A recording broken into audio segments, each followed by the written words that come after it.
Hello friends, यहाँ पर अगर आप लोग अपने बच्चे को इंग्लिश में तैयारी कराना चाहें कि कैसे हमें इंग्लिश का पेपर अटेम्प्ट करना चाहिए, इंग्लिश का पेपर कैसे सॉल्व करना चाहिए, तो आप लोग अपने बच्चों को ये वीडियो दिखाएं और उनको समझा सकते हैं कि किस तरीके से पेपर को सॉल्व किया जाता है।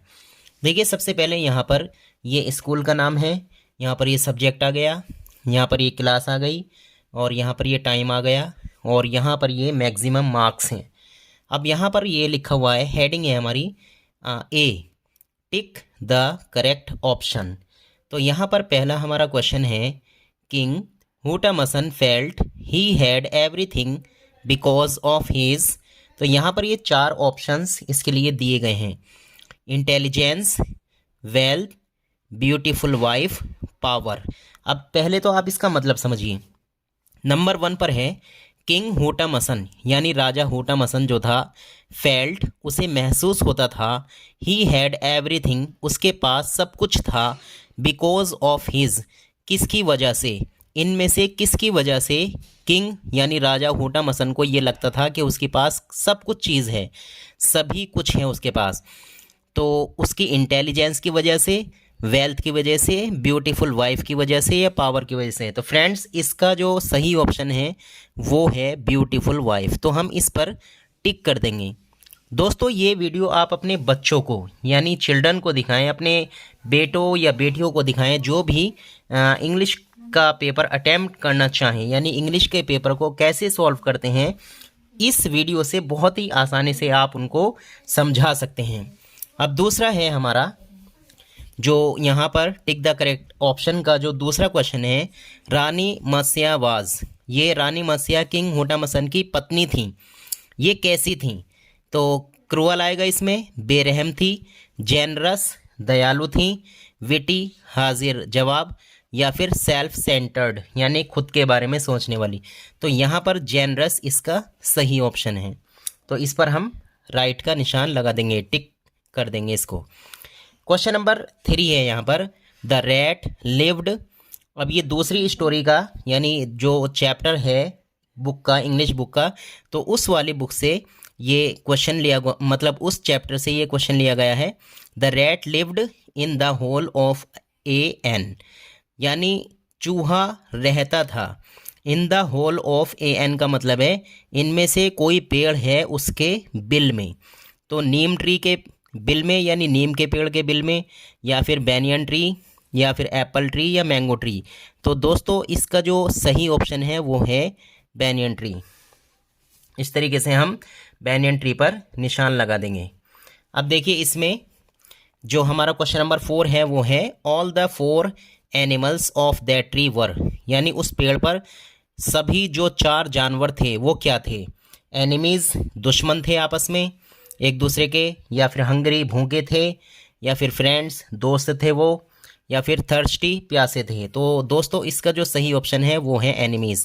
वो 4 जो फ्रेंड्स, मतलब क्या कहते हैं, जो 4 एनिमल्स थे उस पेड़ पर, तो वो सारे के सारे आपस में एक दूसरे के दुश्मन थे, एनिमीज़ थे वो। द रैट वॉज वेरी, यानी चूहा था, चूहा बहुत था, क्या था?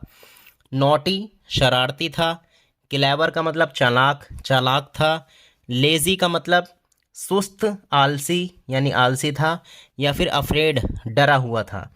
तो इसमें जो सही ऑप्शन है वो है क्लेवर, यानी चूहा बहुत क्लेवर था यानी चालाक था। अब आते हैं फिल इन द ब्लैंक्स की तरफ।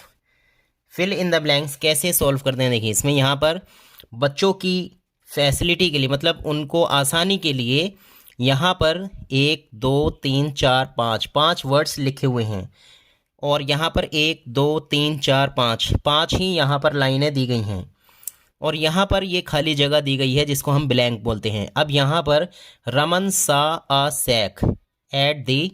अब इसमें यहाँ पर जो ऑप्शन आएगा इन 5 में से, वो आएगा यहाँ पर एंट्रेंस का, एंट्रेंस यहाँ पर लिख देंगे।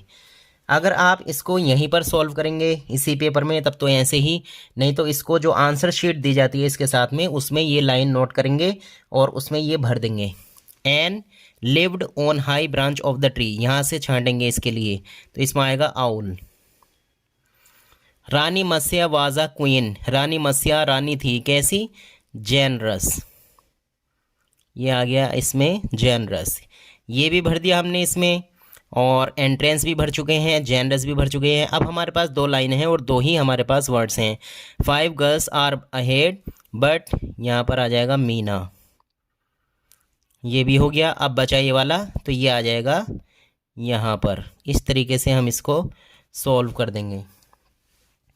इसी तरीके से फ्रेंड्स, अब यहाँ पर बच्चों को बताएं कि आंसर इन 1 वर्ड, यानी एक शब्द में इसका आंसर देना है। What was the name of the king, यानी राजा का नाम क्या था। तो यहाँ पर आप बच्चों को प्रैक्टिस कराएं कि राजा का नाम था हुटामसन। ऐसे ही who sits on the right hand of the king, राजा के राइट हैंड की तरफ कौन बैठती है, तो यहाँ पर आ जाएगा रानी मत्स्या, रानी मत्स्य। ऐसे ही where was the banyan tree, तो यहाँ पर बता देंगे हम इन अ जंगल या इन अ फॉरेस्ट, यानी जंगल में। हु स्प्रेड द नेट, जाल किसने फैलाया या किसने बिछाया, यहाँ पर आ जाएगा Hunter. Who was in trouble, यानी परेशानी में कौन था, तो यहाँ पर आएगा कैट। ओके, इसी तरीके से यहाँ पर ये मेक सेंटेंसेस हैं। मेक सेंटेंसेस मतलब एनिमी के ऊपर कोई भी आप सेंटेंस बनाएं, जैसे ही इज़ माई एनिमी, ये हो गया। हॉलो का मतलब होता है सुराख, इसके ऊपर भी बनाएं। और rat lived in a hollow of a trunk, इस तरीके से इसको सही करके लिख देंगे आंसर शीट में या पीछे जहाँ पर भी जगह हो। और trap the cat was trapped in a net, इस तरीके से। ऐसे ही बिलीव, बिलीव के ऊपर सेंटेंस लिखें कोई भी।